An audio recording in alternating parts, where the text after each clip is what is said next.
গেল গেল গেল গেল গেল। এই আর একটু হলেই তো ঘোড়ার গাড়ি তলায় পিষে যাচ্ছিলি।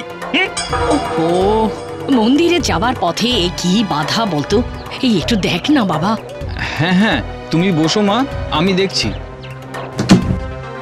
কি হয়েছে রামু কাকা? দেখুন না দাদা বাবু, এই মেয়েটি গাড়ির সামনে এসে পড়েছিল, আর একটু হলেই। এই কে তুমি? বাবু, এ আমাদের ভজহরির বোনের মেয়ে কমলা। আসলে মামির কাজের দেরি হয়ে যেত, তাই তাড়াতাড়ি করতে গিয়ে। আচ্ছা আচ্ছা, ভয় পেও না ভয় পেও না, তুমি এখন এসো।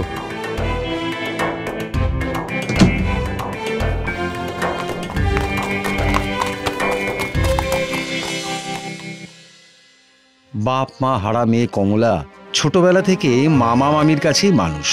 সারাটা দিন মুখ বুজে খেটেও তার বড়াতে সুনাম থাকে না।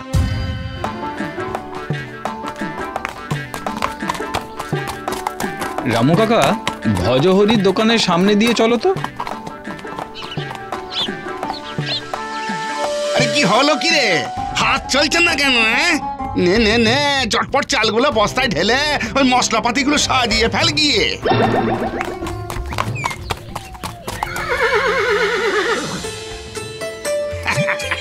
আরে কি পরম সৌভাগ্য আমার, এই অধমের দোকানে হঠাৎ। কমলা, একটু জল আন দেখি মা।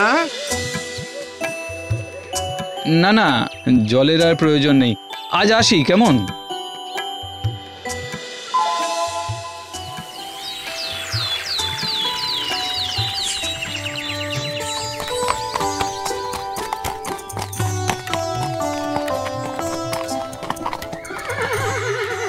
ও ভজহরি, বাড়ি আছো? তোমার তো কপাল খুলে গেল হে। কি হয়েছে কি? তোমার বাড়ির মেয়েকে আমার দাদা বাবুর পছন্দ হয়েছে। আজ বিকেলেই ওনারা কথা বলতে আসবেন, বুঝলে? আমি এখন আসি। হ্যাঁ,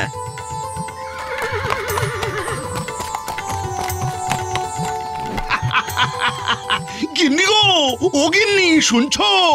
আরে আমাদের মেয়ের বিয়ে ঠিক হচ্ছে ওই জমিদারের ছেলের সঙ্গে।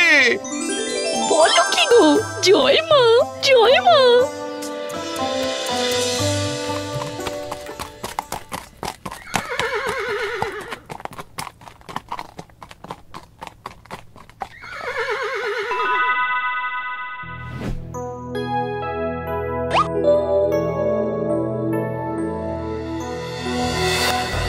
এ কি, এই মেয়ে কেন? মানে? না না, সেদিন মুদিখানার দোকানে আপনার সঙ্গে যে মেয়ে ছিল, এই মেয়ে তো সেই মেয়ে নয়। রামু কাকা, রামু কাকা, এনাদের তুমি বলনি যে আমরা কমলাকে দেখতে আসছি? আগে যা বলতে বলেছিলেন তাই তো বলেছিলাম বাবু। ইয়ে না, মানে সে তো এখানে নেই। মাফ করবেন, ওই মেয়ে ছাড়া আমার বিয়েতে মত নেই।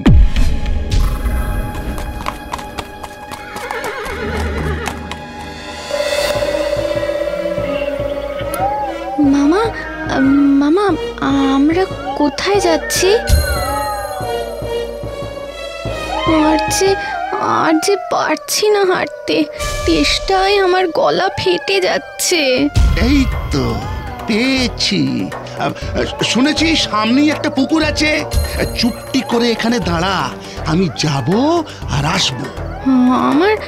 আমার খুব ভয় করছে মামা, আমাকে একা ফেলে যেও না। দূর পাগলি, ভয়ের কি আছে?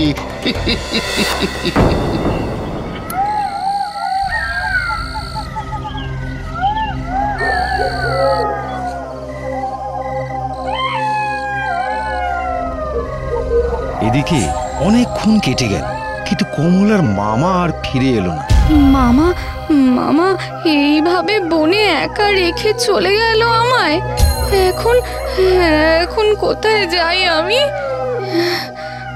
ওরে বাবা রে, কি গভীর জঙ্গল! ওরে বাবা রে, এই বনে যে বাঘ সিংহ আছে, কেউ কি শুনতে পারছো? দয়া করে আমাকে বাঁচাও, কেউ আছো আশেপাশে?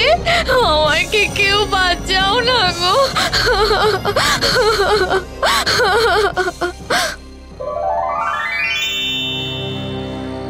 যেন কাঁদছে।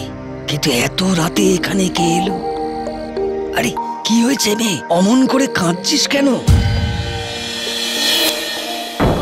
ভয় পাস না, ভয় পাস না, আমি হলাম এই জঙ্গলের গাছ দেবতা। বল কি হয়েছে তোর? প্রণাম গাছ দেবতা। আমি আমি কমলা। এই জঙ্গলে আমার মামা আমায় একা ফেলে চলে গেছে। দয়া করে আজ রাতের মতো আমাকে বাঁচাও গাছ দেবতা, আমাকে বাঁচাও। তোর কথা শুনে আমার খুব কষ্ট হলো। বেশ, আজকের রাতটা এইখানে নিশ্চিন্তে থাক, তোর কোনো ভয় নেই।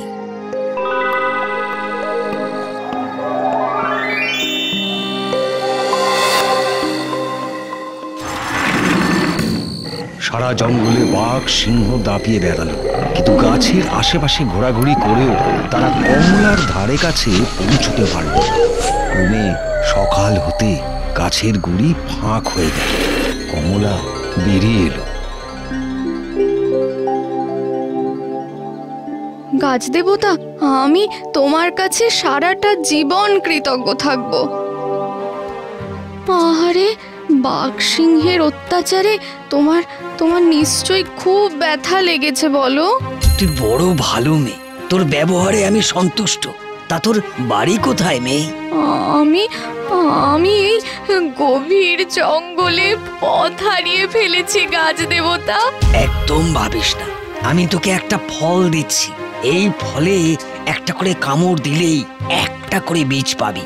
সেটা নিজের চলার পথের সামনে ফেলতে ফেলতে যাস। তারা যে পথের ইঙ্গিত দেবে সেই পথেই যাবি।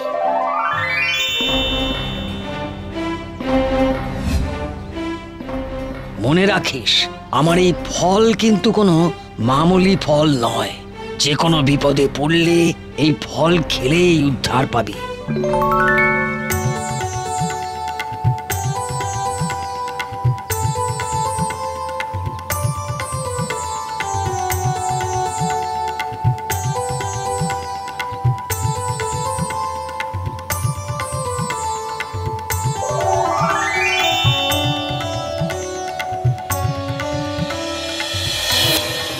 ও, আজ বুঝলাম কেন তুমি আমাকে জঙ্গলে ছেড়ে এসেছিলে।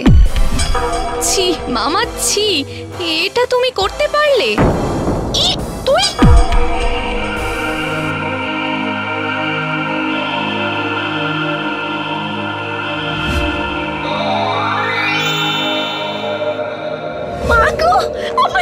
আমার সারা গা চুল করছে মা।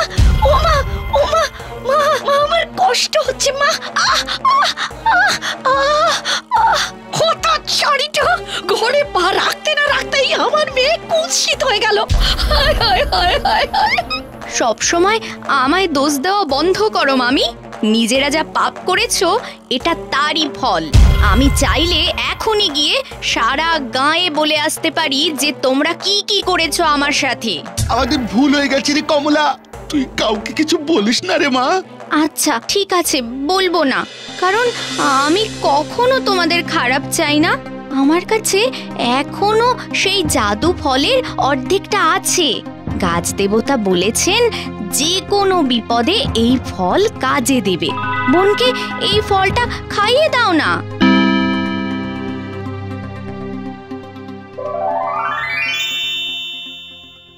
এরপর কমলার মামা মামি নিজেরা দাঁড়িয়ে থেকে জমিদারের ছেলের সঙ্গে কমলার ধুমধাম করে বিয়ের ব্যবস্থা করে।